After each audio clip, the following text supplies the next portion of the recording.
Hello, Global Theater. My name is Gerry Fialka. Today's December 14, 2024. We want to thank Rob Grant and his amazing podcast, I'm Probably Wrong About Everything. Please subscribe. It's an honor and a pleasure to be here today with Andy Edwards. Where in the heck you calling in from, Andy? From the UK, in the Midlands, right at the centre of England. How cool is that? The first question is, what is the best thing for a human being? Love. Oh, that's the answer I get the most. I appreciate that. What's your favorite form of information, how it comes into you? Music. Totally agree. Why do you think humans collect or gather information? So that they can predict what's going to happen in the future. Very good. And is this need or want more innate or more invented to collect information? It's a mixture of the two. Yeah. It's a very complex mixture of the two. And I think the idea of whether something is innate or has been learned is quite a pointless thing to try and tease out, because in the end it doesn't serve any utility knowing that. that I can think of. There's no utility in knowing whether, say if you're good at dancing, and there's no point in saying, well, that's because it's in my genes. Because if you look to your parents, they may love dancing, and you think, well, is it because of the genes, or is it because of the fact that they grew up and they love dancing? It's just not. It's not important, I don't think. I think, or it is important, but people put too much emphasis on that, I think, to try and justify things which they shouldn't or don't need to justify. Yeah. No, I appreciate it, Andy, because you get it. Basically, it's me and you versus the wording on the question. So we're out to psychoanalyze. I'm for anecdotes, stories, tangents, rewordings. And I appreciate that a lot, because a couple of these early questions are, is it more this or more that? And this woman a couple weeks ago went, the word more doesn't function in your question. Because they're just like prompts to get us to have. Oh, yeah, I understand that. Yes, yeah. It's just, I'm just reacting with the first thing that comes into my head. That's what's happening. That's what I'm after. Percept. Yeah. Okay. Do thoughts create emotions? Emotions are different to feelings, aren't they? And feelings are slightly different to sensations. And so I think emotions are they're feelings with stories. So we construct a story about ourselves, and we construct a story about the world. And so, for example, from a physiological point of view, fear and excitement are virtually identical. Yeah. But the emotion of fear is completely the opposite of excitement, because of the context and the story that you put into that. And sometimes doing music, if you're just about to walk on stage and play in front of 50,000 people, and you stood on the side of the stage, you become very aware that you don't know whether you're extremely excited or completely terrified, because those things they're the same. And so you have to meet that situation. You're in control of the story, so you have to believe that it's excitement and that you're about to go out and have an incredible time, rather than seeing it as negative. And I've always spent a lot of my life very, very anxious, and I think it's a very important aspect of creativity, especially musicians. The good musicians have an anxiety about looking bad, and so that motivates them to really do the work. But I as I've got older, and a lot of this has come from doing the YouTube channel and having to talk about these things and having an audience, and really thinking, what is music about? What's art about? What's culture about? I really think that it's our choice of whether we walk towards the light or the dark, and it's our choice of whether we embrace the void or not.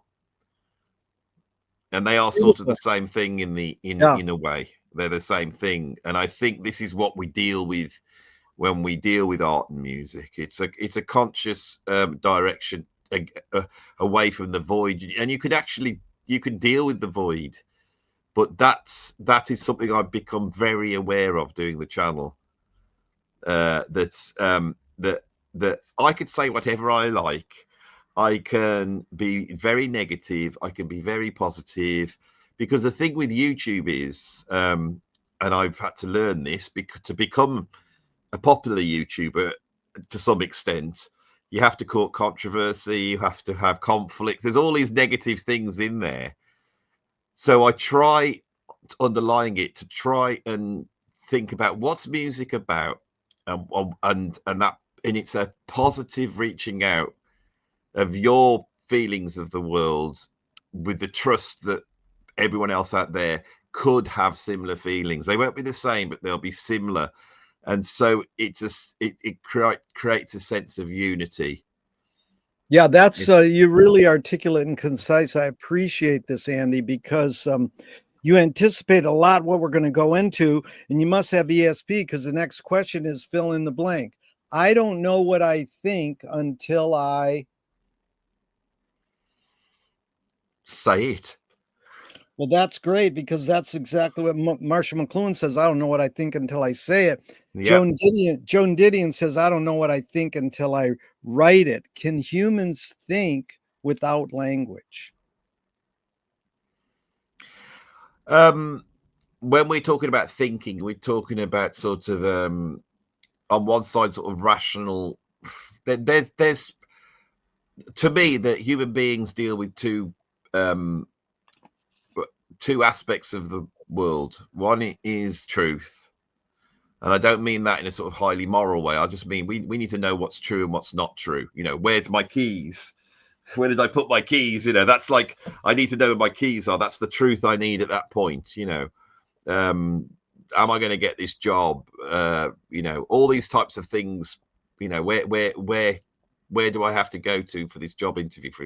These are all aspects of truth. So we're trying to delineate truth, but we're also appreciating beauty, and beauty is about us going, I think that this is a good thing. I think that this is a bad thing. I can appreciate this, even though it seems a bad thing. I can see it as being quite a good thing. And so our morals and ethics come from our aesthetic view of the world, and that's something that I really, really believe in.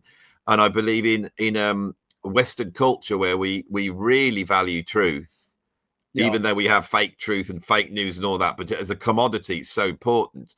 But we don't understand that our morals come from our ability to appreciate what is beautiful, and that is what art does. And so when it comes to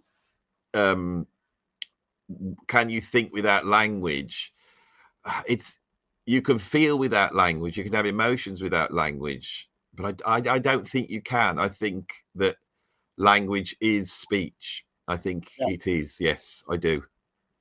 Really good, Andy. This is Chomsky. Language is not just words. It's a culture, a tradition, a unification of community, a whole history that creates what a community is. What do you do when language doesn't work? When language breaks down, what do you do? Well, I'm more a fan of Wittgenstein than Chomsky, and I think Wittgenstein dealt with this in a very interesting way. His whole life was trying to deal with language, and he believed that in that strict sort of analytical philosophical point of view, that language determines what we can know about the world, and you know, and how we can think and all this type of thing. But Wittgenstein understood that language does much more than that as well. So when someone's talking, and most of the time when people are talking, what they're saying actually doesn't matter. They're what they're really saying most of the time is, I am here. Everybody, I am here. You know, don't forget me. I am here. Hello, acknowledge me. Yeah, that's a symbolist. Beautiful. So your observations of humans in general, are we more thinking beings or more feeling beings? We're more feeling beings. Yeah. Without a doubt. Yeah. You know how most people answer it? I think we're more feeling beings. And so Bridget Bardot says, when I make love, I don't think. I'm like, good luck. How do you turn your brain off? It's like people who meditate go, okay, now think about not thinking. And there's a bumper sticker on a car in my street that says, don't believe everything you think. I says, well, you could say, don't believe everything you feel. And again, you said this earlier, you can't separate them, but we think we can because we invented the word feeling, invented the word thinking, but they're probably so connected. But you know, It's to do with the way we've evolved. I mean, you know, we've got two hemispheres in our brain. One is sort of working on one track, which is sort of, I see as being time based. It's about, you know, looking at the past and projecting into the future, and the orientation of that would be what is in front of me and what is behind me, if that makes sense. And then the other evolved, which is the other hemisphere, is the sort of almost like hedonist experience of being in the now, of being in the moment. And so things like pleasure and pain, and then heaven and earth, and black and white, all these dialectics which human beings have used throughout history to try and explain our position, is actually an explanation of that dialectic. And so we do think about things and we do feel things, and then in the midst of all that, we get those two things confused, exactly like you say. And this is really embodied about what's right or wrong, because, you know, I can fiddle around with a painting, and I can paint and paint, and eventually I can go, I think it's right now. It looks right to me. It's not right. What do you mean by right? True, or feels good? And so what? When you do any type of art, this is fundamental to me. When you do any type of art, you are trying to balance two things. And this is, I'm not being all metaphorical and all hippified with this, right? Anybody who makes art knows that on one aspect, they're trying to get everything perfect. They're trying to get everything calm and perfect, like a Greek statue. You know, they want everything to represent this sort of idea of perfection, and everything needs to be on the grid for that to be the case. But at the same time, they're trying to create something that stirs the emotions. And that's every type of art, from writing, every single art comes down to the artist trying to come up with a novel balance of those two aspects together.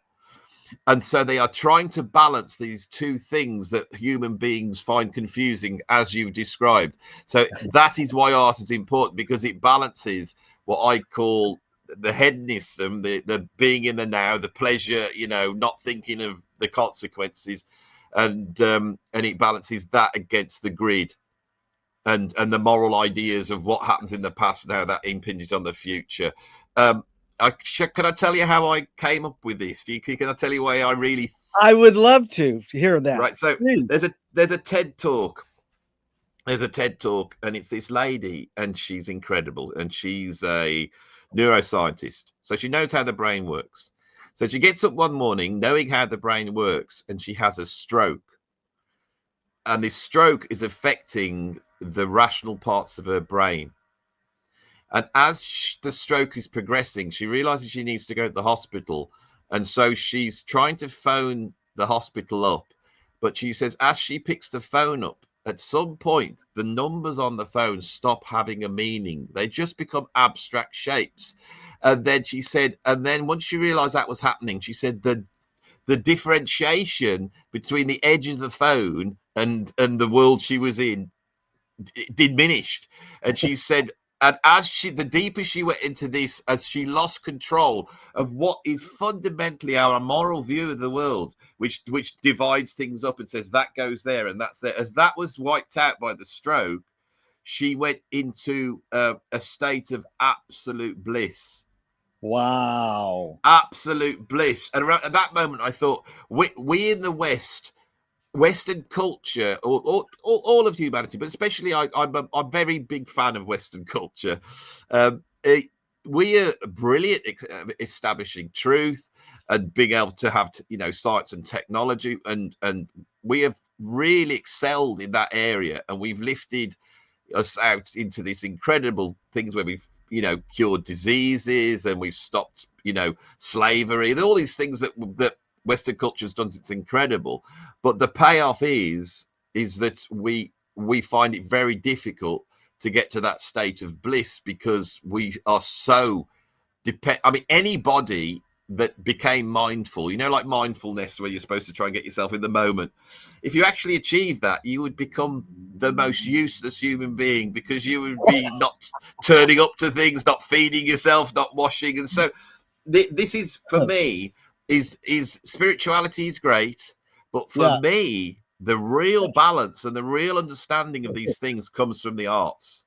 Yeah. It Well, listen, really does. really, really well put. And evoke two things. And again, you anticipated the next question. You must have ESP, because the thing about the keys is, you know, my dad had Alzheimer's or dementia, and I know I'm getting it. I'm 70, and I know I'm forgetting things. So I might have appear to have a good memory, but I feel and know it. So I went to the doctor, and they did the test and go, no, you're okay.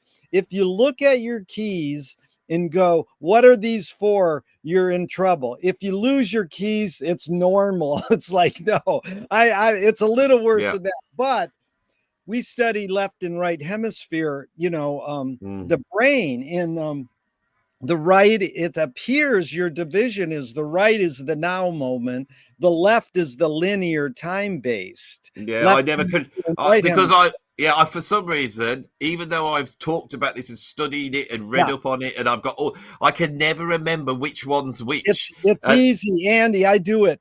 Yeah. Left is linear. That's all you have to think. Left So is linear. the left hemisphere is Is the time. linear, Yeah, is yeah, male. Right is more female, yeah. intuitive. But it's like the song Dead Air by Zappa. That is an amazing piece to do in front of a screen, the video of him on YouTube, to watch him, because you are in the moment. There's no content. No, the content is silence, but he's forcing you to be here now, you know, and that's an amazing thing. So here's how you anticipate this beautifully. Two questions from Alan Turing in the 50s. One, is thinking a function of the soul? Well, I mean, what's the soul? Because to me, that we as human beings, and this is where there's always this dialectic, you see.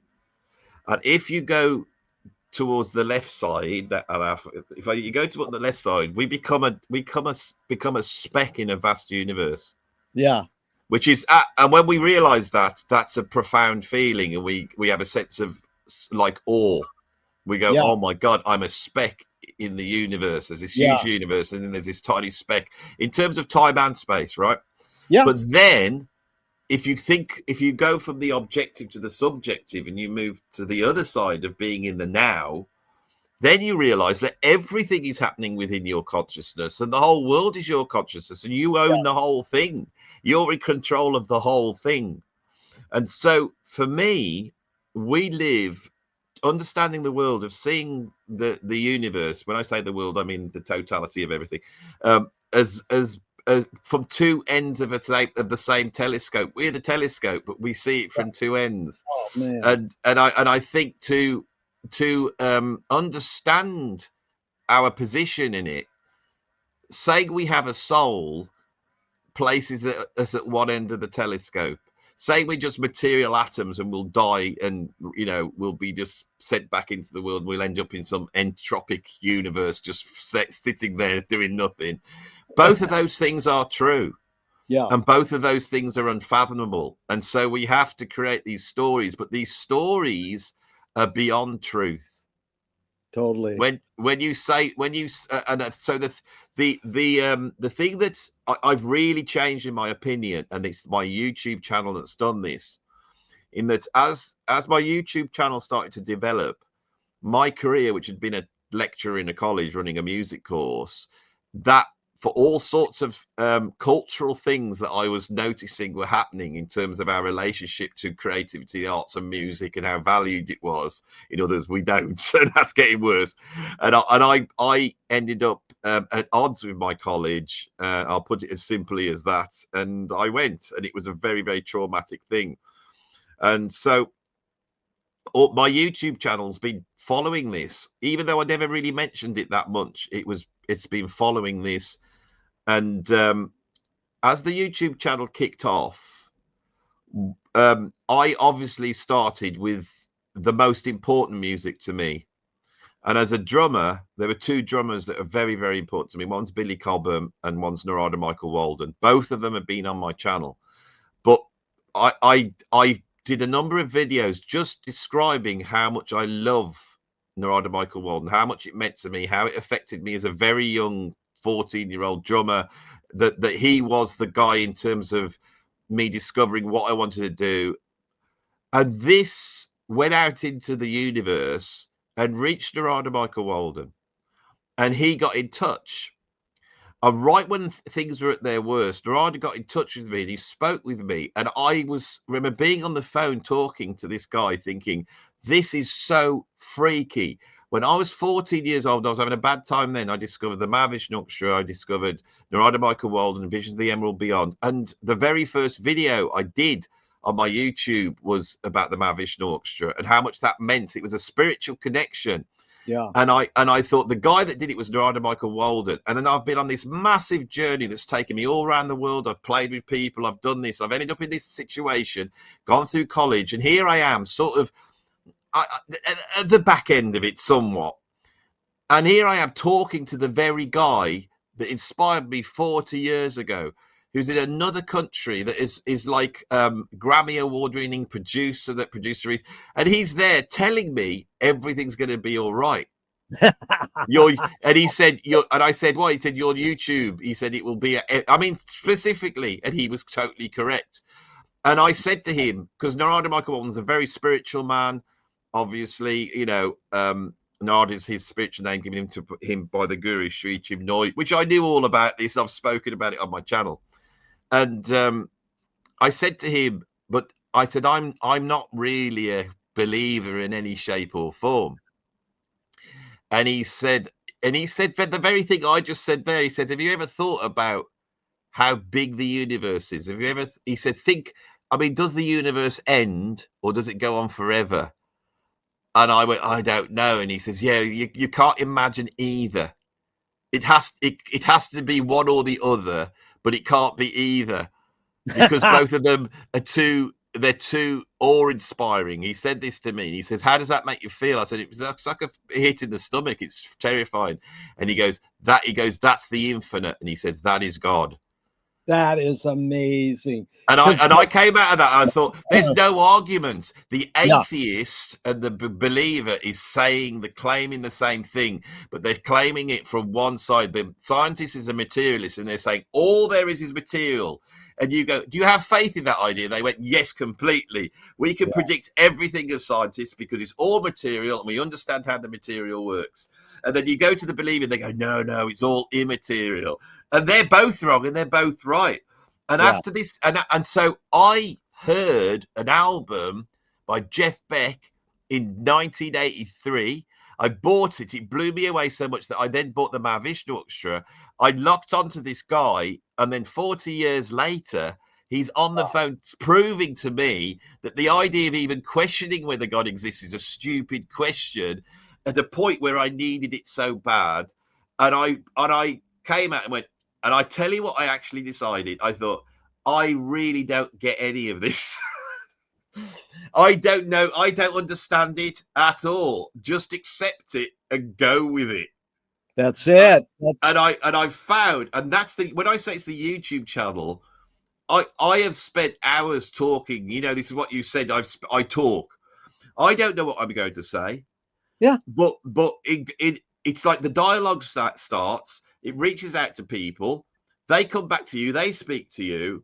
And a message is sent out there. And people are responding to it.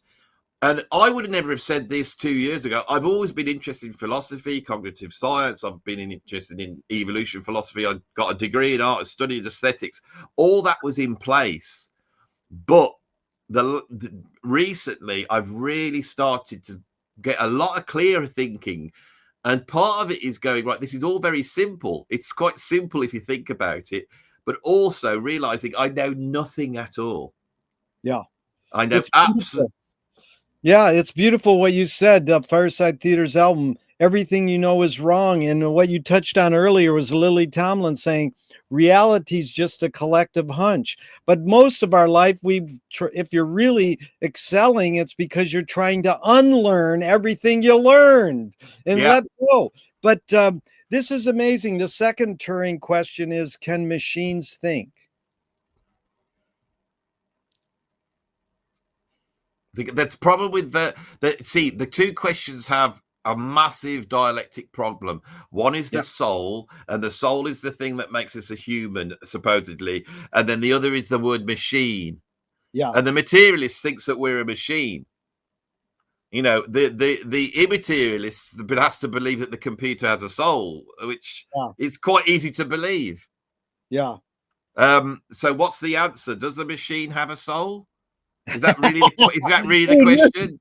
you're the best listener, man. You know, no one somebody psychoanalyzed this question for me the other day, who knows a lot more about Turing, and said, dude, that's not really the question. You took it out of context.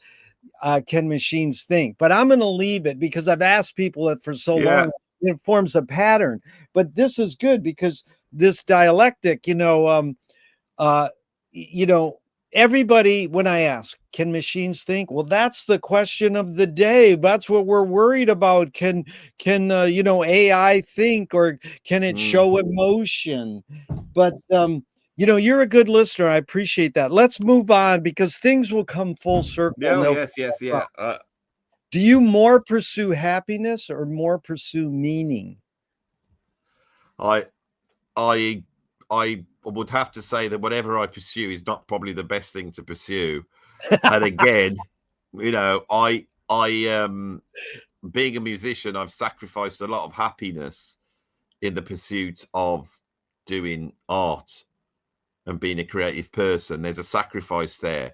And if by that you mean meaning, I think yes, I have pursued meaning over happiness. Well, Andy, I got it from Viktor Frankl's book, Man's Search for Meaning. He says meaning tends to last and happiness doesn't necessarily last. Well, So, the thing about happiness is for me is that as a younger person, and I'm still afflicted by this, I have terrible anxiety. It's like yeah, crippling anxiety, right? yeah, And so if I'm sat, and most of the time, if I'm sat just doing nothing and I'm completely happy, inside I don't feel particularly settled. yeah, If when somebody looks at my YouTube and sees that I do 7 videos a week, yeah, each one an hour long, it's because I have to do that to maintain yeah, the machine that is my brain. yeah. And it's not being clever, it's just a creative. I need a creative thing for it to be working on. If not, it's a terrible thing. So um, if I have if I've been involved in improvised music, it doesn't work with written music. If I've been involved in improvised music with people that are really open, and you feel like you've connected to something in that horrible feeling goes away, and for about 3 days I'm in a state of happiness. And at that point, Wow. it doesn't matter about the situation, right? You know it. And what's interested me, see, my channel is entirely for people who are afflicted with this. Most people aren't, and they'll watch it and go, why would you want to watch him talk for an hour on this? But my anxiety, my anxiety is so bad, I've had to come up with strategies to get around it. I've had to develop them, and I've spent a whole life developing them. Yeah, And now I'm on YouTube talking about this stuff, and it seems to be yeah. benefiting me. And so I Well, don't know. listen, Andy, this is amazing because I've been wanting to tell you this from the beginning. There's a cliche says, if you can't say it, sing it. If you can't sing it, dance it. And I've added, if you can't dance it, YouTube it or podcast it. And my favorite video of you is dancing to that Billy Cobham song. That is like, this is the funkiest song because, and then is this a compulsion that you need? It's amazing because we're going to get into this, but I kind of ask this sometimes, is where'd you get your work ethic from? How do you think most people answer that? It's not on my script, but I'm just curious. Just added a tangent. How do you think most people answer where you got your work ethic from? I would think out of a sense of duty. Parents. That's what I mean. Yeah, that's Yeah, it's like they go, I got it from my parents. But if you look on Wikipedia under work ethic, the third paragraph down, it says this could be a scam from a consumer culture. Well, it's the Protestant work ethic, isn't it? It comes from Christianity, really. I mean, it's Yeah. from the Protestant end of Christianity, you know. But you have a duty. You have this duty to almost evoke the great, the English artist and writer Wyndham Lewis. He said, "Artists live in the present and write a detailed history of the future. Be here now." So you're trying to get in that improv music mode where you're in the present. You're living in the moment. Okay, so I see it as it's like surfing, is yeah, that we're sat in a world which is not. Sometimes the sea calms and you can just sit there, yeah, but most of the time it's quite choppy. And what most people do when it's choppy is they try and stop the waves by patting them down, and they go, "Waves, stop, stop, all you waves." And that's what most people do, is like that. That's where I spent my. I can, and of course that doesn't work. Um, what you have to do is that when the waves come, you've got to jump on your surfboard and you've got to be on the apex of that wave and surf your way all the way in. And I think that this is the thing that this is my starting point with YouTube.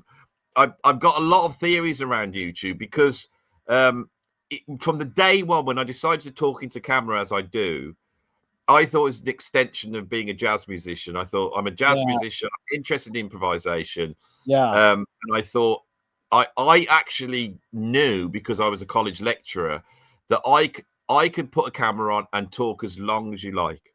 yeah, I'm never going to stumble. It's a very difficult thing to do. I am juggling slightly into the future. I'm juggling in what I've said before. I'm yeah, aware of the Gestalt idea of trying to create some sort of shape. And I hope if I've done an hour talk, you'll go, "Oh, wow, I felt like I arrived." And I think that's a skill I've got. And it comes from being a jazz musician. And but yeah. as a musician, I'm a very good improviser. I'm not so good at anything else, but I'm a good improviser. Wow. And I as a musician would practice, because I believe improvisation is about reaction time. I I Yes, I I think if and reaction time is about taking the moral aspects away, so you just react. And that's that it. is why I get into trouble on my channel, because I will have a go at sort of modern identity politics somewhat, because I don't like the idea that we as human beings should be encumbered in any way in saying anything. If somebody starts talking, you can get to a point where you are surfing on that wave and you're not really in control of what you're about to say next, and it's a wonderful thing. Now, if somebody starts to spew awful hate, racist, Yeah, sexist, violent speak, we need to let them do that. It needs to be let. It can't be, you can't pat the waves down. yeah. And as soon as I go towards that on the channel, there is a whole sort of moral, like witch hunt, heretical group of people.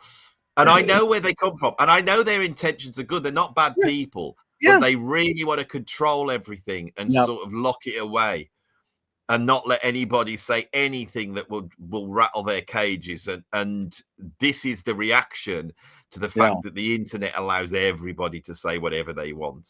yeah. And Well put. Yeah, it's really well put.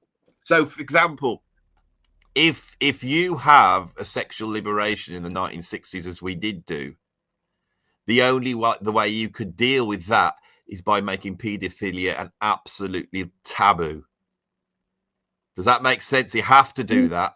So Yeah, so you go, well, that has to, and then you will adhere to that, um like from a sort of almost hysterical religious point of view. That is how morality works. And so if you invent the internet where anybody can have any opinion they like, and they don't have to be educated, they don't have to know about it, and somebody can not know anything and say an ignorant, stupid opinion, and it can reach millions of people, right? Yeah. That is terrifying. And so then they erect this taboo and say, right, you're not allowed to speak about this, and this. Right, and it happens to be the random moral things that we have. So you can swear as much as you like. If the internet had emerged in the 1950s, we would have a great big thing going on about, that person swore. People are just swearing left, right, and centre because swearing was terrible. You couldn't swear any. No, that swearing doesn't matter. This doesn't matter. Nudity doesn't matter. All the taboos you had, pre, the sort of postmodern era. But we have taboos now. Yeah. Paul Krasner said, I take sacred cows and make them into hamburgers. But the thing is but I feel that we're living at a time at the moment where the 60s really came along and broke all these taboos, and it was shocking. And the establishment was saying these people are evil, they're terrible, they're freaks, blah blah blah. Those artists really were pushing against it and risking life and limb in doing that. But as that became, once we saw the positive results of that has atrophied and turned into an ideological dogma. And so now it's very easy for artists to say, I push against all the sacred cows, I push against this, this, and this. And I know on this thing, I could easily say, well, what about so and so? I'm not even going to say, though, I'm not even going to mention these subjects, because we're on YouTube and that is how bad it is, and because that's the challenge. That's the challenge, to carry on and process. Like McLuhan said, have a suspended judgment. Understanding is not having a point of view. When you're alone, you can say, I love Facebook or I hate Facebook. When you're with one or more people, try to suss out how it shapes our behavior so we can cope with it. And so, does the brain more detect consciousness or create it? Like, is consciousness there bubbling away and we're more so detecting it or more so creating it?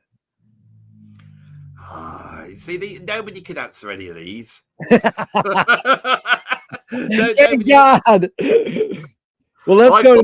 I've got a friend called Fianka. He's a composer and guitarist, incredible musician. And I remember chatting to him about this once, and he said to me, of course, our consciousness is infinite and is outside us. Yeah. I said, it just acts through us. And I said, no, it's not. It's in our brain. And he went, no, it's not. He said, it comes from outside. And he said, everything's got a consciousness. Yeah. Rocks and trees have consciousness. Yeah. Everything has. So it might be not the consciousness that we have, but and he said, no one really understands what this is. It's something that acts through. And I remember he said all this, and I thought, what a load of rubbish. And I went home and started to look into it. And I thought, let's see what the scientists say. And you get to the scientists, and they're all saying it as well. That the only way we could truly mathematically explain consciousness is if it acts outside of us as human beings. Yeah. And the bizarre thing is, they said we have actually come up with a unit of consciousness. So I was reading this thing, and he said, and the unit of consciousness is called the phi. And my mate, I rang him up and said, do you know what the unit of consciousness is? And I said, and he went, no. And he went, it's the phi. And his name is Phi. And he went, God, I didn't know that. And I said, I don't get this anymore. Life's getting too. How do you spell that word, Andy? Phi. Phi. It's like the Greek letter. Phi. Phi, yeah, phi, yeah. Oh, it's phi. That's funny because it reminded me of when Captain Beefheart and Frank were both at the end of their lives. They were talking on the phone a little, and they both watched a PBS documentary on the Big Bang in theory. And Frank said, Don, what came before the Big Bang? And Don said, the big. So what's that? Here's another doozy. You can't. What's faster, speed of light or speed of thought? Speed of light. Okay, here we go. That's the fastest thing there is, isn't it? Well, I don't know. We've thought it up, so maybe thought's faster than light. Who knows? Well, I don't think it is, because they've done tests. The scientists have done tests, and our decision making is not what we think.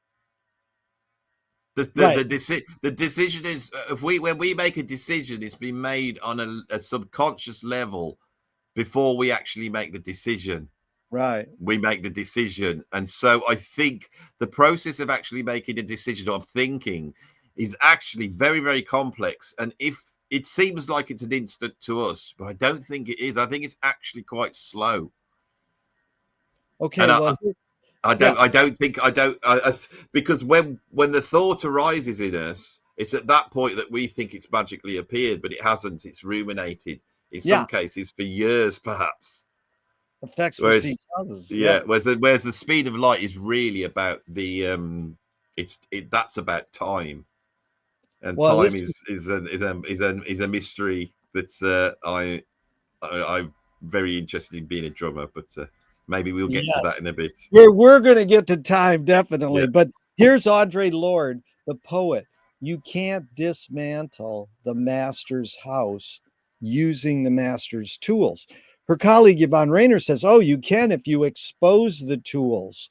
What new tool do you suggest? Are you asking me that?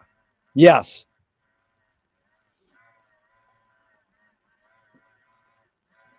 I would say logic. Logic. Wow, you really got it. What new toy do you suggest? The new toy would be art. Art, man. All art is really play. Yes. It's just play. That's why we play an instrument. We don't work an instrument. We play an instrument. You got that. So art is the highest play there is. And it's interesting because now we have a dialectic which is logic and art. That's interesting, that is. Isn't that? Because McLuhan's favorite line is, the Balinese have no word for art. They do everything as well as they can. And then, this guy, David Moss, he sang Gregory Peccary with Ali Askin's Ensemble Moderne. Great drummer, great electronic artist. He said, well, when I told him that the Balinese have no word for art, they do. He says, well, my friend who studies New Guinea says they don't have no word for music. And so they do have a word for dance. What do you worry about? We're going to get into music eventually, Andy. What do you worry about when you go to bed at night? Something happens to my kids. Pretty straightforward. That's my number one worry. Something happens to my kids, somebody dying, something bad happening to me. Yeah. The tentacles of chaos coming in, enveloping me and pulling me down to hell. I think that's basically what I worry about, really. Yeah. So McLuhan learned from a poet that artists are the antenna of the race. They're broadcasting and detecting the hidden psychic effects of our inventions, so we might learn how to cope with what we don't like about our inventions. So, Andy, I asked you the question Marshall probed his whole career. Why do we ignore the hidden psychic effects of our inventions, even though the artists are broadcasting them to us? So by that, do you mean, say, because he was very interested in television, so it's looking at television itself. It's like I'm the slime, sort of writ large. Is that what you mean? That there's by studying the hidden psychic effects of any inventions, like most people don't realize we invented words, we invented TV. Well, people could say, well, why did we invent that? Well, that's the purpose, that's the intention of the invention. But what does it really do to us deeper? The television brought us all into the living room, and it was like we were staring at a fireplace. So it's endless. What has Zoom done to us? Well, it's made it easier for me and you to to have this dialogue, but it's done something deeper. I'll tell you one. I've done events with people in a room for 40 years. Since Zoom and the pandemic, people are more attentive and they're more present. And people don't want to hear that. They go, when are you going to start your events live again? So there's hidden psychic effects, whether we don't say good or bad. They have services and disservices. that we're not so much aware of. It's like unintended consequences. There's many words for it, but hidden psychic effects is more of a deeper thing. Like, why are we ignoring these? And the artists don't always know they're doing that. They're just doing art. Like you've explained what art is so well in 45 minutes. So they artists make art, and then it kind of exposes what's really going on. And then the user, us, the people seeing the art, hearing the art, kind of ignore the real the deeper message. Why do we ignore it? Yeah, that is a huge subject, and it's very. I haven't really thought about it in that way, and it's got my brain firing off. And I think it's almost like the fall, isn't it, of man? It's almost like us leaving the Garden of Eden. It's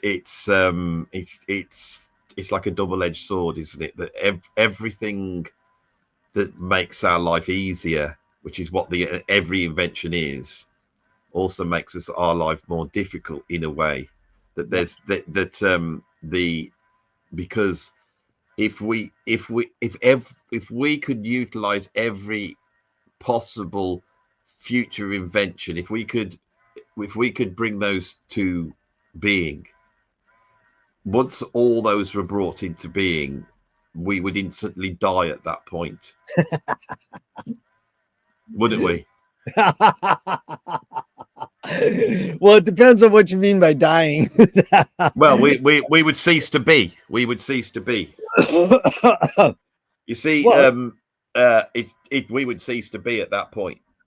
yeah. So, like like when if you had an operation and they put you in an anesthetic, and at that point when you're having the operation, you cease to be.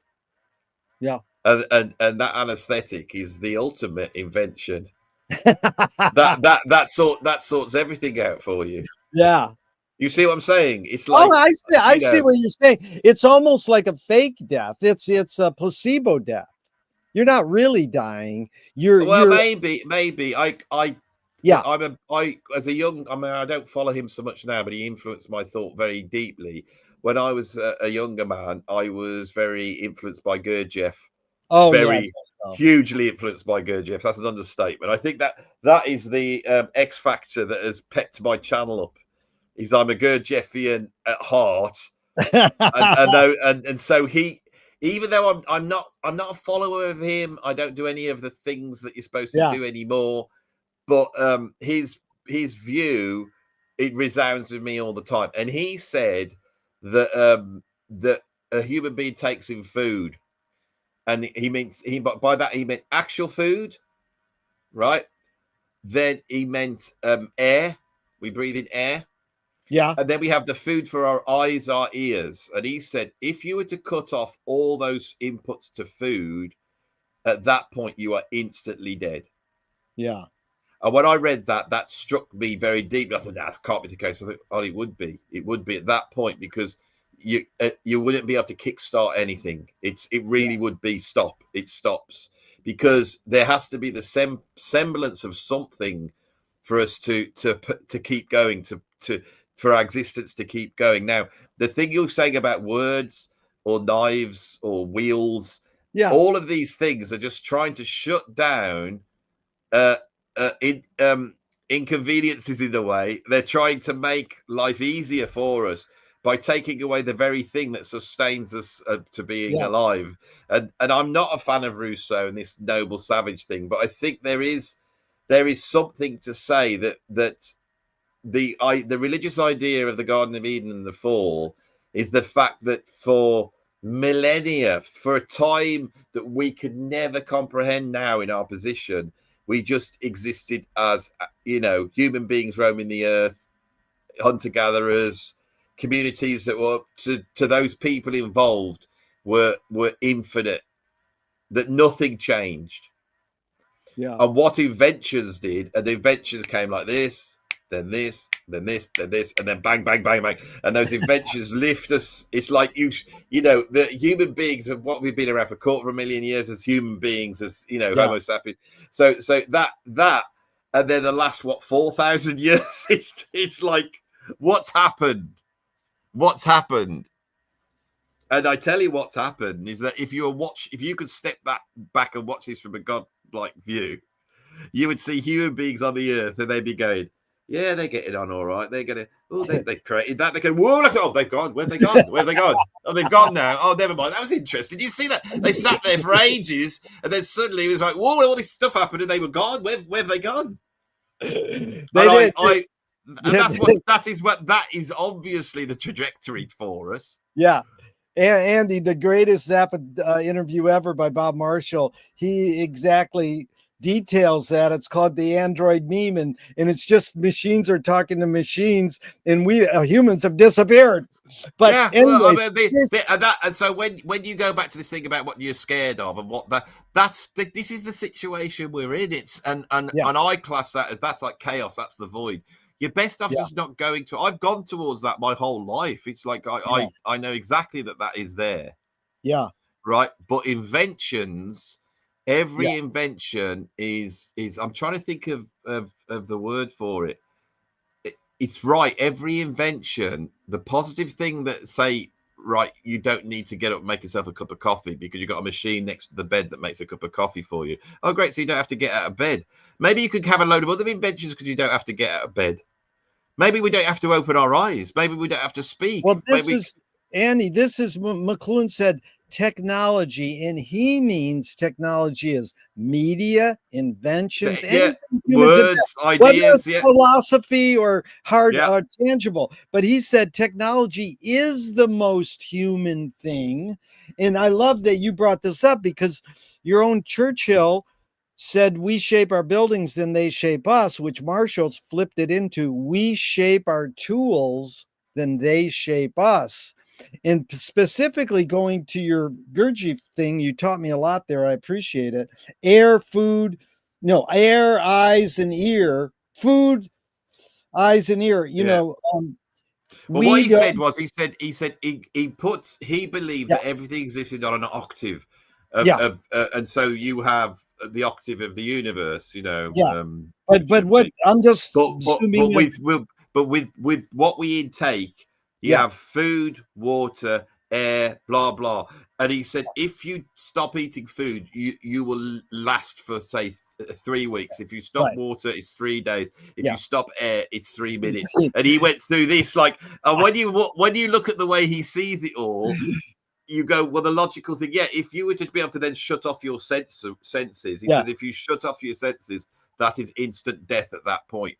And I you know, when you read something and you're a kid, and I read it and I was like, oh my God, that can't be true. And I thought it is true, because when you close your eyes, it doesn't happen.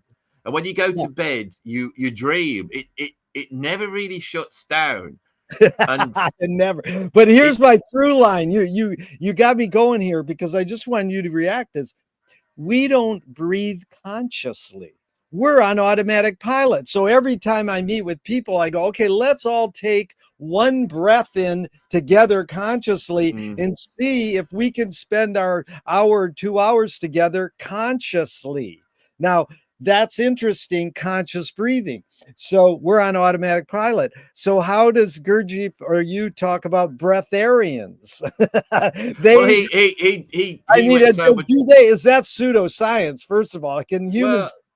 He had this this idea of self-remembering, which is his version of mindfulness or being conscious. He called it self-remembering.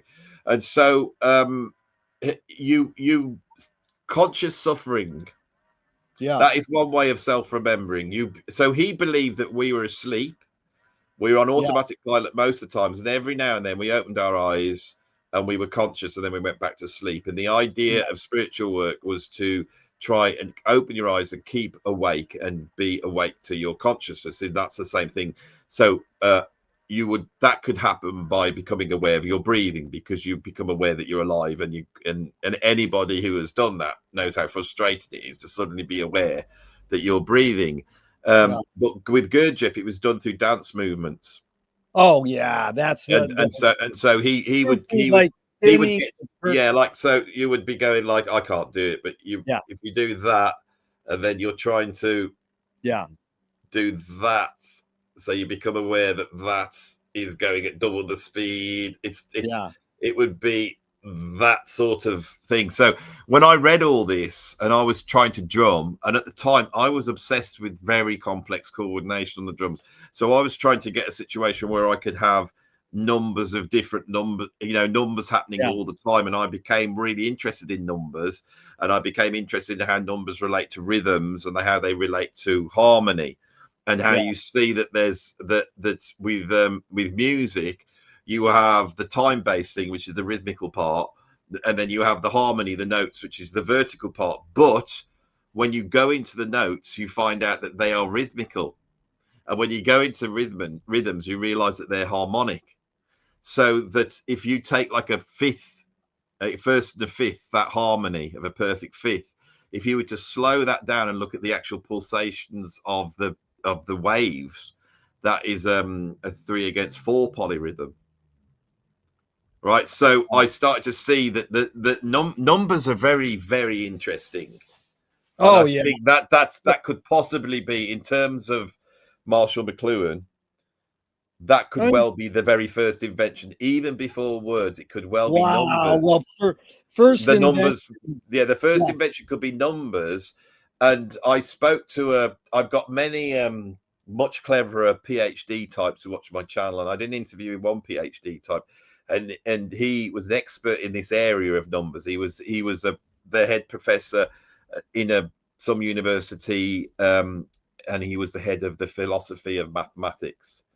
And he said, we're pretty sure that numbers were invented so that we could buy stuff. Yeah. Oh yeah, that's what it is. Yeah. But so that would be about going, you've got that, I've got this. Shall we swap it? Which must have happened all the time. And then you imagine that you're swapping it by going, well, this here, this plectrum represents my pig. Yeah. So if I give you that, that's equal to one pig, and that abstraction is interesting in terms of human beings. Yeah. And whereas my belief that I believe numbers are to do with it's our consciousness imagining space. Yeah. That's what I think. But these are all the mysteries. You're really asking me about all the mysteries. Well, you're doing great, and I hope that we can meet again and do a part 2 and expand it to an 8-part Netflix series. This is mind blowing. We're barely getting, because it's hard when I talk to musicians. I talk the philosophy questions first, and then I want to get into music, and then a lot of these great musicians space out and they won't book a part 2. So you got to promise me you'll book a part 2. But we got more time here, because the first it's fun. This is fun, so that's the main thing. But I wanted to go back, Andy, for a second, because the thing about the eyes, one is, my favorite is Salvador Dali said, watch movies with your eyes shut. and Harry Smith said, he learned it from Bruno, the purpose of cinema is to put you to sleep, so you're all dreaming collectively. But here's the follow-up to why we ignore the hidden second. Do art, and you've touched on this, that's why amazing. Do artists have moral obligation? No. Yeah, see, there's no right or wrong answers, but that one you got right. Yeah, and I'll tell you why, because morals are actually contained within aesthetics. Yeah. So the artist is you cannot bring the artist down with morals. Yeah. Because the artist is dealing in morals. Yeah. It's like going to a scientist and telling them, that experiment you're trying to do, what you're trying to do, and they say, I'm trying to find out truth, and then you go, well, you can't do that because that is not true, and they go, no, I'm trying to find out what's true. Oh, we know what true is. And the moral person goes, I know what's right or wrong, and the artist goes, no, you don't. You did know, but the thing has changed. The thing has changed, because if we could fix our morals, there would be no problem. But culture changes, and because culture changes, we have to keep adapting our morals. And the idea that, which is I find so funny, is that we are living in the era now where we've nailed morals, and this is what this brigade that you could describe as woke or whatever, that lot, right? And I do have a problem with them. And they think I have a problem with them because deep down I want to be some racist, sexist, transphobe. That's what I want to be. But it's not that. It's because they are not going to tell me that they have that no one's going to tell me that they have the absolute moral certainty, because I'm a creative person and I want to go out and try and find it out myself. Thank you very much. And I don't need you telling me what it is. And that's why I venture into the realm of politics, because I am going to fight for art. I'm going to fight for art. And when you look at the current creative people out there, the ones that, the film stars and the Hollywoods and all that like that, they are just so ensconced in this dogma. Yeah. And they can't let it go. They just cannot let it go. Sad. And if you truly are a contrarian creative person that does want to ask the questions that count, you have a problem at the moment. Yeah, you articulated that well. And check this out, because I have a whole page on science and art. We'll get into that eventually, but I want to read you the last one because you nailed it. It's Paul Vinet, French archaeologist, historian. Science finds no truths. It discovers unknown facts that can be interpreted in 1,000 ways. But the thing is that as human beings, I know what he means by that, but we have to have the idea of truth, you see, because it's pretty useful. So when It's Sir Isaac Newton, when Sir Isaac Newton discovered the law of thermodynamics and the laws of entropy and all that type of stuff, and then people take those laws and they make a bridge. Yeah. And then Einstein comes along and says, no, these laws aren't exactly right because time and space is warped, blah, blah, blah. The bridge still works. You see what I mean? The bridge still works. No, I know. And so it's dangerous to I think, where what we look at the universe, and science is basically a religion, in that it assumes that things that we discover here apply to the whole universe. Basically, that's what science is that if I do an experiment here, it will apply over there, that there's no magical change. So if you've got a lump of lead, the properties of that lead will be the same if you take it to the other side of the universe, right? And so it's basically say that the world's material and it's predictable. And the predictions, that is what the scientist is trying to come up with, is predictions. And those predictions, and that's where what that guy means, is that truth is predictions. Yeah. Right. So it's like every now and then I've lost something and I'm looking for it. You can't find it, and then you stop and you go, where would it logically be? And then you have a think, and then you go, it's going to be there. And then you go and look there without the anxiety and panic, and it's actually there.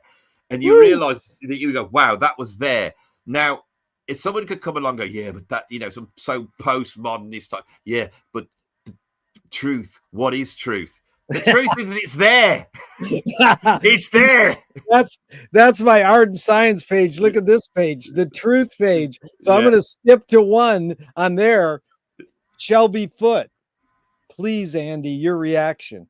A fact is not a truth until you love it. I'm glad you're laughing. What my take on it is, my mum and dad were scientists. I grew up in a science household. I was really, I would sum up that we need to respect truth. Yeah. And there has been, I've just done a video on Louis Armstrong and Miles Davis, And Yeah. I've said that, you know, Louis Armstrong embodies the first half of the 20th century. Miles embodies the second half, and where everything is rock solid with Louis Armstrong, and it's like predictable and honest and full of love. Miles is like, it's a big question mark, a big postmodern question mark of, you know, what is truth and what is right and what is wrong. We needed to do that as a culture. Yeah. But the trouble is that we've had 50, 60 years of this, and it's atrophied. And now it's just a thing that everyone does. They go, well, what's true? And it's more outlandish to go, no, there is a thing called truth, and you have to respect truth. Yeah. You have to respect it. And so you go to science. Now, what scientists are is they're not objective, but they're about as objective as we can get. Yes, That's very basically good. the way I see it. It's like, That you is, know, your parents raised you well in that. yeah. That's amazing that you went from a left-brain parents, unless they played music and did art. Yeah, my Left dad brain, was into music and art, but right? Because he knew how to blend the two, and so no, he that's did it. He very much was a product of the modernist era. He was pre. My dad was old enough to have been an adult by say 1958.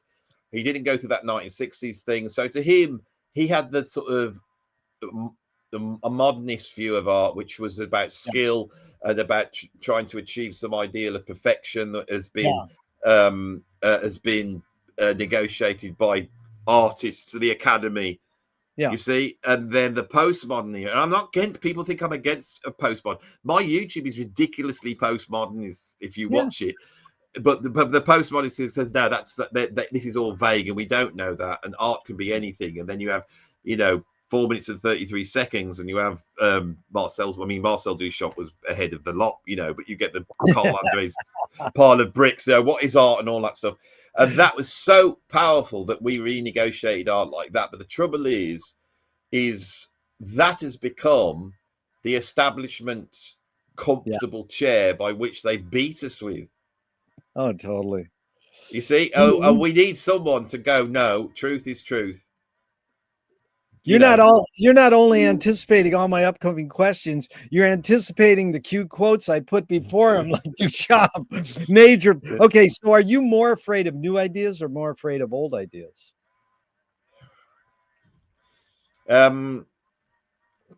So there's a political viewpoint that the Conservatives they cuddle up to the old ideas and want to keep the old ideas. Yeah. And the leftists, they cuddle up to the new ideas.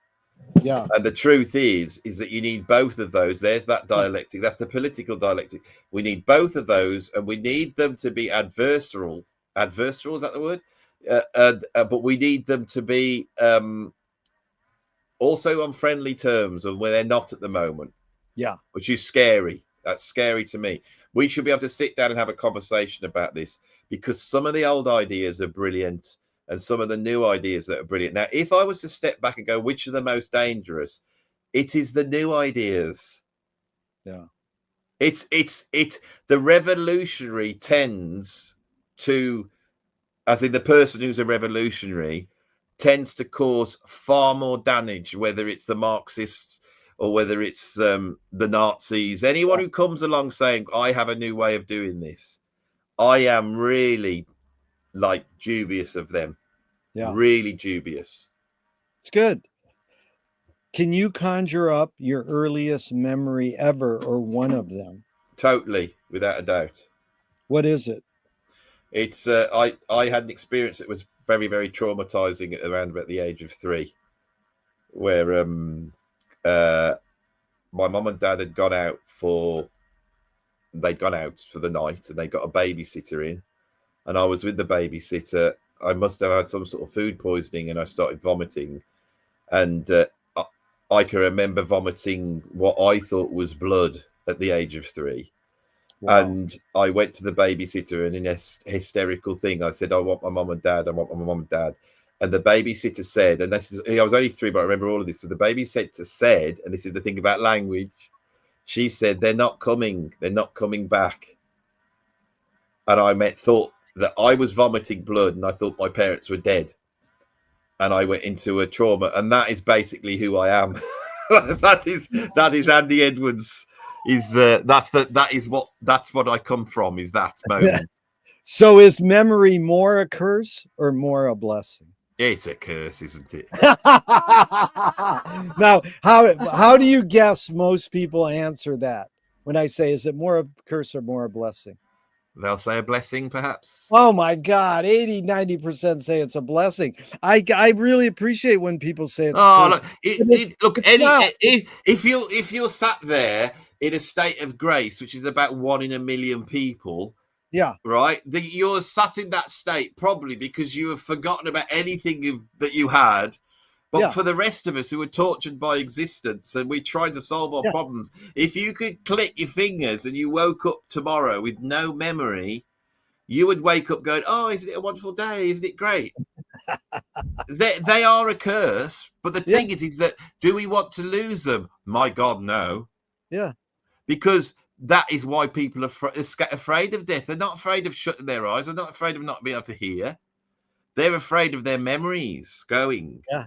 That's Yeah. what's terrifying, because they Yeah. think they're their memories. Now, the thing that's interesting about memory is that we imagine, because every at any point in culture, we imagine our brain to be whatever the latest technology is, Yeah. So people used to think that the brain was like a steam engine, in the Victorian Yeah. years, and that's where Freud comes from. This idea of pressures building up, that's all a steam engine.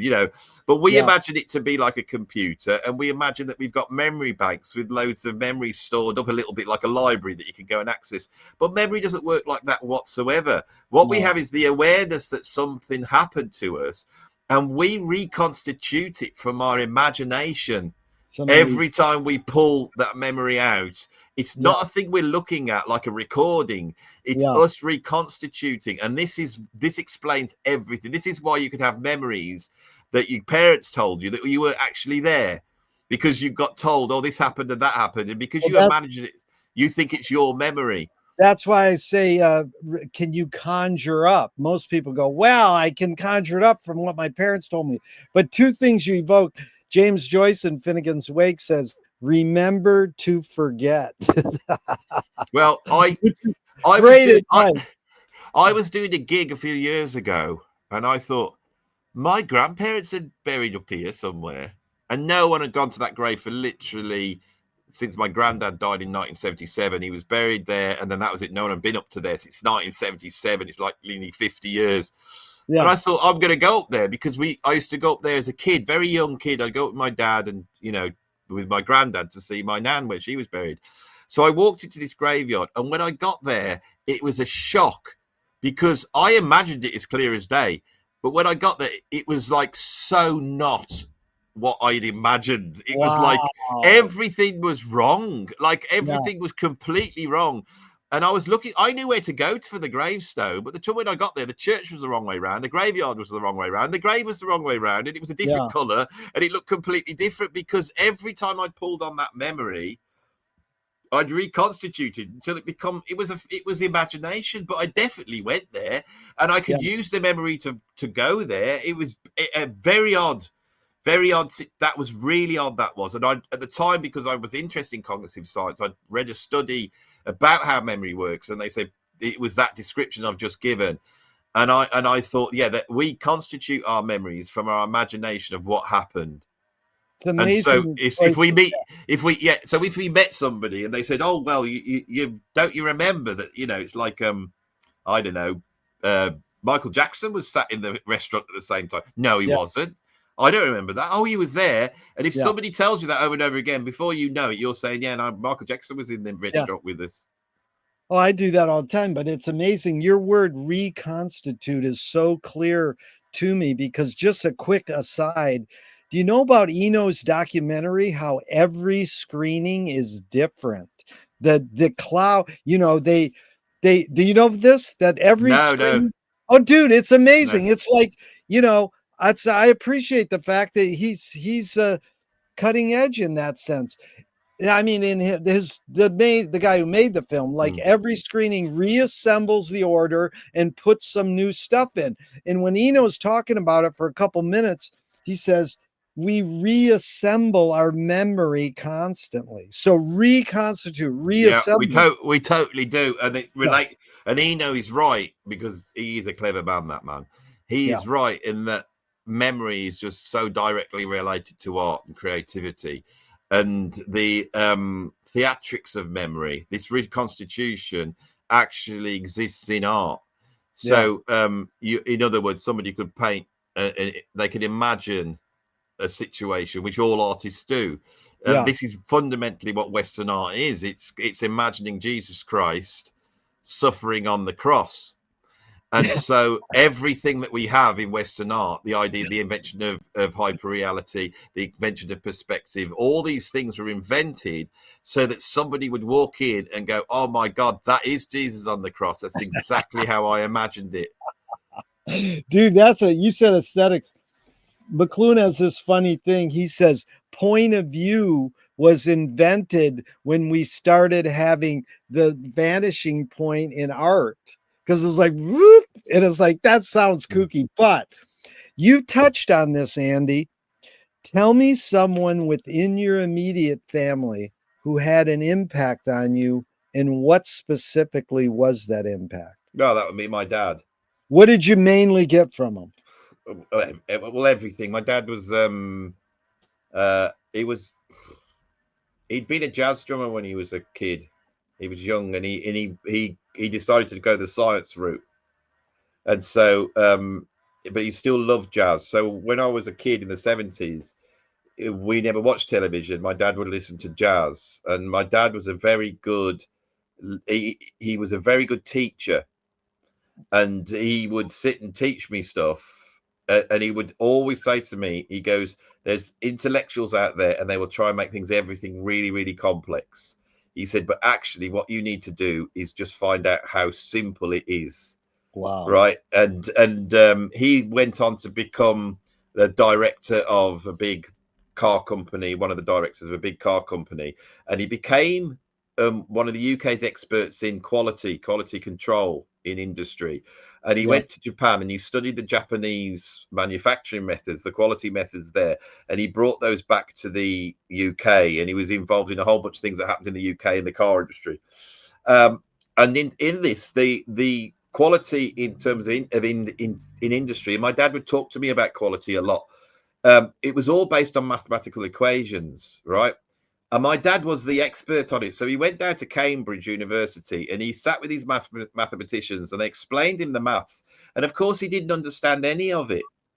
And he said halfway through this lesson, he got to the point of going, I just don't understand that. And he goes, and he said to this mathematician, he says, do I need to understand any of this to use this? And they were, well, no. And he just got up and walked out because he had this thing of being able to boil things down to the simplest thing. And he Perfect. was a clever guy, but he would boil it down to the simplest thing. And when we were kids, he used to put on jazz records, and he'd say, "See this song, like Lady Be Good." And he go, "Do you know this song, Lady Be Good?" And I go, "No." And then my dad would go, "It's a song about this lady. Oh, da da da da, Lady Be Good. Oh, Lady Be Good. Oh, yeah, yeah." He'd sing it to you, and then he goes, "Right, keep singing it." And so we'd sing Lady Be Good, and then Benny Goodman and we go, I go, oh God, it fits. And that my dad doing that and explaining that to me, it boiled down what jazz was. And that's the Yeah. hardest thing to teach because it's just, I'll just sing the song. They're singing along to the song. And so Amazing. yeah, and so he had Good a teacher. profound influence on me. And You have a good uh, teacher there. Now, Andy, the same question outside your immediate family, but you already talked about Michael's influence. Maybe someone else early in your life who had an influence on you, had an impact on you, and what was that impact? without doubt, it's a guy called Kevin Gammond. And what'd you get Without from him? Kevin Gammond is a guitarist. He's now in his late 70s. He joined Jimmy Cliff's band in the mid 60s. He went down to London. He played alongside the Rolling Stones, Eric Clapton, a whole lot of them. He went on tour with Jimi Hendrix. He jammed with Jimi Hendrix. He then formed a band called the Band of Joy with Robert Plant and John Bonham, which then went on to become Led Zeppelin. And then he moved towards avant-garde music. He ended up in Holland working with Louis Andriessen on in a sort of modern classical rock band called Okatus.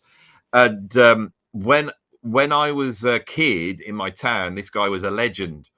And then when I got to a certain point, I met Kevin, and he was teaching at the college, and he got me the job teaching. His best friend's Robert Plant, so he got me the gig with Robert Plant.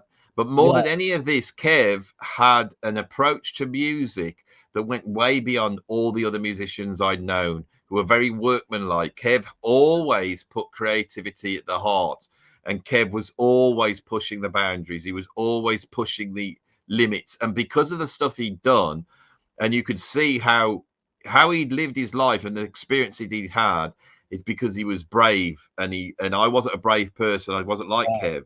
But Kev was my mentor. I still see Kev every week now. He is my mentor. Beautiful. And I cannot tell you how much I love the bloke, and I continually, he challenges you. Kev's the sort of person that if you did something like, say we do this interview now, if Kev watches it, this better be heavyweight and good, because if it's not, he will just. Yeah, he doesn't. He's not. He wants the goods. I want to interview Kev, so hook me up. So Andy, he won't come on my channel. He doesn't want to come into public. It's like his friend. No worries, I know. But the thing is that I did a video on my YouTube on Friday, which is a comedy video, and it's one of the most trite. Like I know why I did it, and it's like a comedy thing, and I'm basically, it's me and my friend watching me talking to my friend and just criticizing how bad we are. At the end of that video, Kev walked in on the shoot, and he starts talking. As he walks in, you can hear his voice off camera. And that is the real point of the video, because I've actually got Kev now on my YouTube, and he walks in and he says, Andy, Vic Flick's died.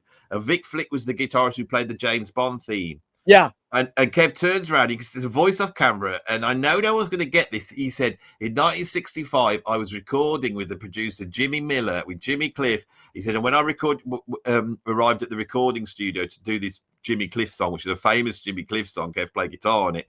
He said, the guitarist that was leaving was Vic Flick. And I said, how do you get that incredible guitar sound on those John Barry records? And he said, I put a cigarette packet under the strings to provide a bit of mute. And Kev just walked in and said all this, and I thought, this video is so trite and pathetic, and it's just silly. It's silly, but there's a little jewel in there from the horse's mouth, right in the middle, a little fact or cluster of facts, and I find that very interesting. And I hope when somebody watches it, that's the peak of the video. That's right at the end. It's right at the end. It's the climax of the video. And I'm just hoping somebody goes. And the thing I like is, because I've been able to say this here now to you, I love these esoteric things. I love dropping these bits. I'm not in control of this. Yeah. You see, my big revelation over the last 3 or 4 years is that what we are doing now is actually the art form. This is the art form now. This is the art form. And check this out, Andy, amazing thing. McLuhan said you can't write the great American novel because the front page of the newspaper is the great American novel. So I updated it. You can't write the great American novel because the thumbnail on YouTube is the great American novel, because it's just, my friends got into your channel by reading your brilliant graphic, and oh man, you got to see this guy. And that's what swooped him in. So, did your parents raise you a particular religion? No. Not at all. I was brought up an atheist. Do you pray? Yes. If God exists, what would you like God to say to you after you die? Well done. Do evil people exist, or does evil use people as a vehicle?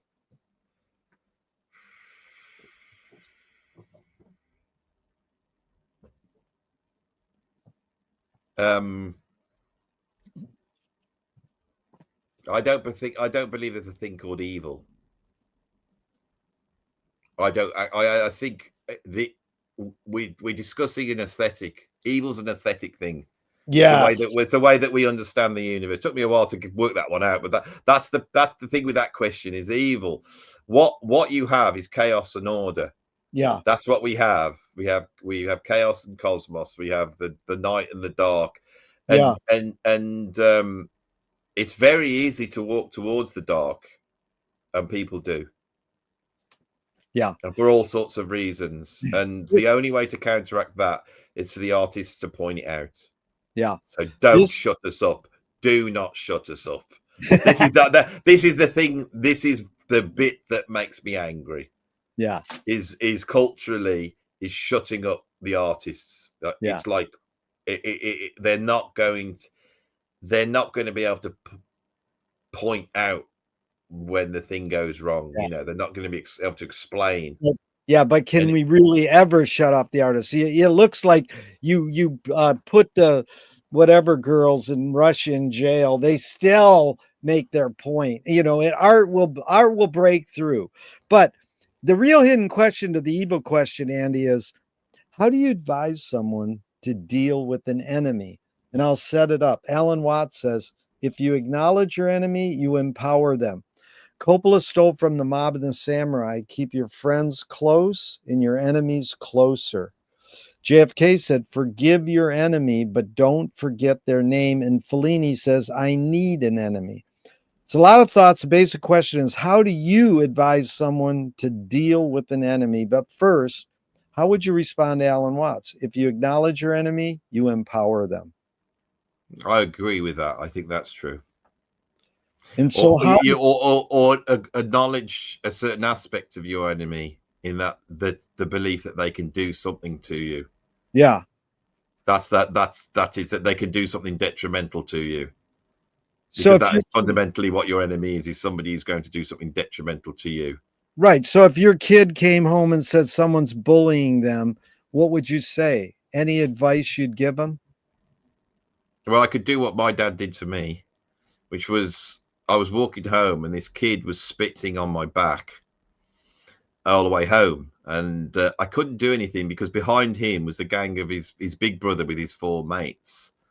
And I was so frustrated because I couldn't do anything. So I got home with my back full of spit, and my dad saw it and he said, what the hell's happened? And I said, this kid's been spit. He said, why don't you do something about it? And I said, because his big brother was there, blah, blah, blah. And that's what stops you from doing it, is that threat of force. And so he said, you know where this kid lives? I said, yeah, he lives just across the thing. So we get in the car and he drives over, and my dad knocks the door of this dad of this kid. And he says, explained what has happened. And he said, and my dad goes, I don't think it was it was very fair. How about you bring your kid out now and he will fight Andrew now on the lawn out here right now. And I was like going, whoa. And my dad said, right here, not with his brother. And we'll watch it and we'll do this and we'll have a fight. And my dad sort of turned around to me. He said, and he says, when you get into this fight, he said,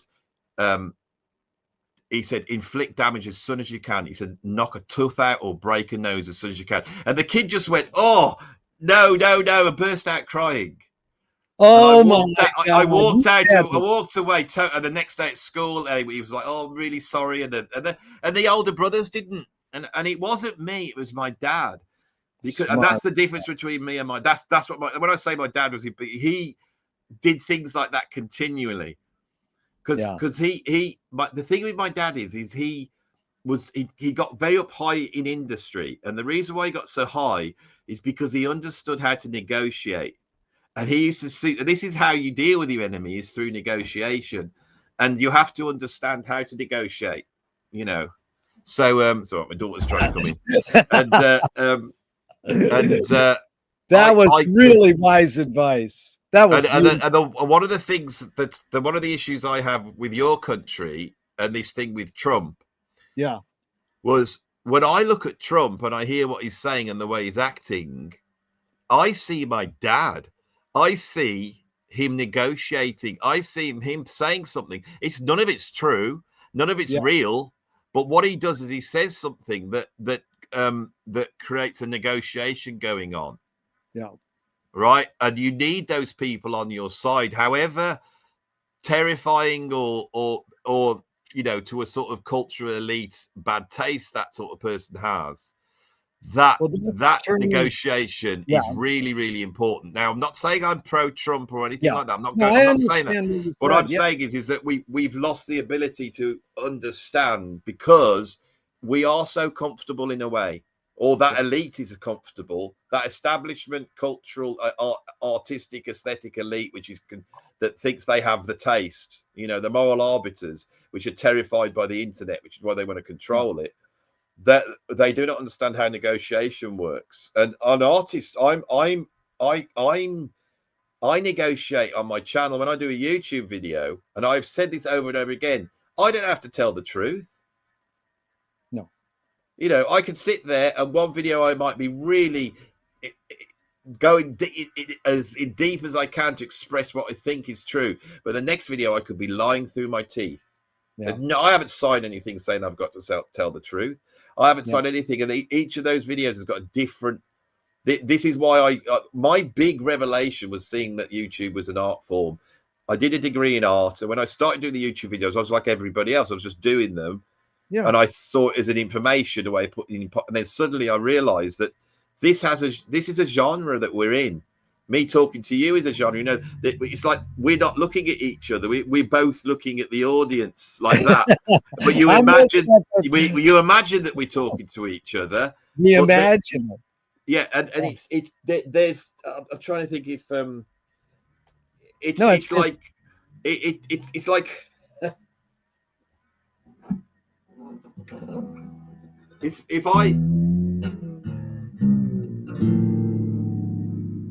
if I just sit here now going truth, fiction, truth, fiction, truth, fiction. Now, I'm very aware that anyone's watching that, it starts, they go, so how long is he going to do that for? Because that isn't quite what you expect within this framework, the genre. There's a limit. There is a limit to what there's a limit, it's like there's a limit. Yeah.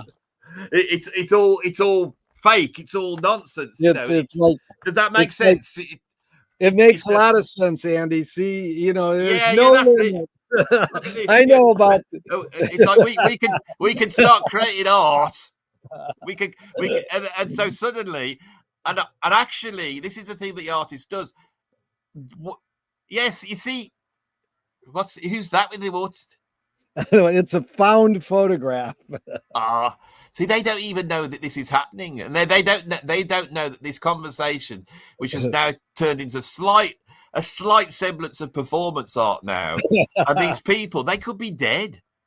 Yeah, they could be dead. But they look at us. When they took that photograph, they looked into the future, and they imagined in the future someone would be looking back at them, and they posed for that photograph. But they could not have envisaged in a million years that they would end up in this situation. Think about that. That with all their imagination, this world we live in, they could not possibly have imagined what we just did then. In that little bit where we just decided to upset the apple cart of this, and what other medium could we do this in? What we just did, what other medium could we do this in? That I just can't think of something. So this is untapped, you see, and somebody might be watching that going, oh my God, he just put up a photograph which was taken at another time when that was the medium. He's been talking about Marshall McLuhan, and then he suddenly puts the photograph up, but on YouTube, and that guy's got that light, and he's got his head inside it, like he's looking out, into this sort of, and he's the viewer, and then you start going, is this meaning true? Do these guys know what they're talking about? Is that what? And we sort of do. Warhol and McLuhan both said art is anything you can get away with. And totally. Frank said art is making something out of nothing and selling it. Totally. So I mean, ours is like, free. Anybody can go on my YouTube and see it nothing's free, but free. they have to buy a computer or they go to the library and use it free. So there is some, selling it to it. But the bottom line is I asked for 90 minutes. We're already over 90. Can you go a little longer Yeah, a now? little bit longer. Because Okay, I don't. like We have to get to the natural end of this because God okay, knows where we're going five, with this one. 5 minutes, 10 or 20. Yeah, I'll How just many? say, try if you can speed it up to get, because I know you've got some. How many questions have you got left? Or Oh, we not going to dude, get? I got tons more, but I really want to plan a part 2. So let's just do a follow up to the enemy and see where we go with that. This is Nassim Taleb. Games were created to give non-heroes the illusion of winning. In real life, we don't know who wins or loses, but we can tell who a hero is. My friend said, well, villains don't think they're bad. They want control. Heroes want freedom. And Gregory Bateson said, if the criminal gets caught, does he go, whoa, my criminal skills weren't up to snuff that day? Or does he go, I did something socially and morally wrong? So it's a lot of prompts. The basic question is, does punishment work? Before I came to do this interview, I was watching a documentary on people up for parole. Yeah. So it's so weird that was the thing, and I hate the postmodernists, as I keep saying, Yeah. but I have a really strong desire to read Foucault because I think he had something very interesting to say about prisons, and Oh, yeah. I know that there's I feel like I might be in agreement, and I was watching these people in prison, and I thought, my God, this is costing the taxpayer loads of money. It doesn't seem to be doing anything. We've got all these people locked up. What are we trying to? What is this? What is punishment and what's going on now? I was just thinking about it and I thought, in life there is the honorable way of achieving something. That is the hero's journey. Is Yeah. that they take the honorable way, and the criminal doesn't. They take Yeah. the dishonorable way. So it's all about, I would say, about duty and honor. And duty and honor are things that have been maligned a little bit in our culture. But people still feel very, very strongly about them, or they wouldn't love Harry Potter and Yeah. And, Lord of the Rings and Star Wars, and because that is the story. Now, I think the problem is that there are people who will always want to take the shortcut. yeah. It's not about crime; it's about the shortcut. It's really, for me, it's embodied in um, the way that men have to woo women, Yeah. because we have to woo women, Yep. but we could rape them. No, you got a great point there. And in fact, this honor and duty, there's two types of what's this, Susie? What's the joke? There's two types of honor: getting honor and staying honor. No, and there's no, leave the other one out. Yeah, But yeah, it's jokes because it's back to humor and playfulness. Because yeah. Frank Zappa's crossing the border, and they say, Frank Zappa, you're a drug guy. You must be on. You're a rock guy. You must be on drugs. He goes, what are you on? And Frank goes, I'm on duty. Okay, Andy, I'm glad you that's the best quote so far. Okay, that's good. I'm on duty. And then he went into duty. So heavy duty duty. Okay, Yeah. let's end this part 1, Andy. Really grateful. James Joyce was the first projectionist in Dublin 100 years ago. He basically checked out. He said, wow, this is stupid. Why should I go inside a building and see a movie of a tree when I can go outside and see a real tree? Years later, Faulkner said, sometimes the best fiction is more true than journalism. Why do we have to recreate things in order to get them? Why do we have to go to a theatrical play of people acting out life? Why don't we just live life? Because as Frank Zappa said, and I have said over and over again on my channel, the most important aspect of art is the frame. and it's the fact that you put the frame around it. So if somebody wants to film a tree, they have to choose how they're going to film that tree. And it's not the tree itself, it's the way the human being has filmed the tree. It's the way they framed the tree, the way they position the tree, why they chose that tree, the duration that the tree is on, and the cut. Everything that the artist's in control of makes us look at that tree in a different way. We need the tree, but we need the art, because then we look at it and we can have the possibility of doing two things. They can go, yeah, I know what they mean when they show me the picture of the tree like that. Or they go, oh my God, I've never seen the tree like that before. And so it's all about humanity. It's what humans do. It's not about the tree. It's about humans, and art is fundamentally us choosing to go, look at this bit here of existence. I have cordoned it off for you, and I have treated it with notes so that you can see how I see it. And the artist goes, "This is how I see it. How do you see it?" and then there's a mass of people who need to be creative, and this is the big thing for me, is that teaching in educational establishments, art and music and all that, they all thought that we were going to try and create famous artists. We weren't. We were going to try and create artists, and the artists are going to blast all their stuff out, which we really need, and then the important art, which will always have a reverberation with people, and they'll go, I like that, or I hate that, or I don't understand that. But whatever the society needs at that point in time will rise to the top. And then everybody who sees it will be able to adjust how they see the world, which they will do subconsciously, and culture will move forward.